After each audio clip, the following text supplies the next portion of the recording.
তোমার মা ঠিক আছে আমাকে চুড়িদার পরতে বলবে, ওড়না নিতে বলবে, ঘোমটা নিতে বলবে, আর নিজের মেয়েকে হট প্যান্ট পরে তোমার বোন পাড়ায় ঘুরে ঘুরে বেড়ায়, সব ছেলেগুলো তাকায়। আমার কি বৌদি হিসেবে খারাপ লাগে না বলো তো? আমারও তো বোনের মতো হয়, উল্টো পাল্টা নজরে তাকায়। ওকে বলো একটু চুড়িদার পরতে। এই আমি আবার কি করলাম? আমার উপর রাগ করেছো বুঝি? তোমার বোন তোমার মায়ের কাছে গিয়ে ঠিক আছে আমার নামে যাত্তা বলে বেড়াচ্ছে, যাত্তা। বৌদি এই করছে, বৌদি সেই করছে। মায়ের সঙ্গে আমার সম্পর্কটাই খারাপ করে দিল এই মেয়ে ছেলেতে। বাপের বাড়ি চলে যাবো আমি।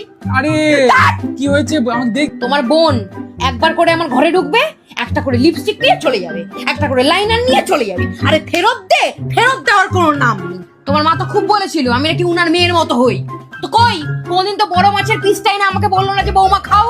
কোনদিন তো এক গ্লাস গরম দুধ করে বললো না যে হ্যাঁ বৌমা তুমি খাও, তোমার শরীরের জন্য দরকার? কোনদিন বলেছে? আমার মা কত শখ করে দুটো সোনার হার দিয়েছিল আমাকে, তোমার বোন নিয়ে নিল আর ফেরত দিচ্ছে না আমাকে।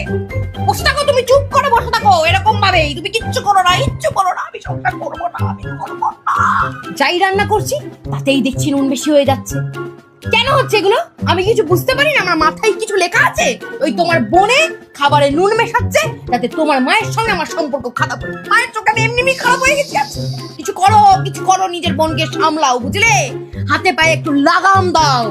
একটা দুটো ছেলে না গো, 5-6টা ছেলের সঙ্গে তোমার বোনের লাইন চলছে জানো।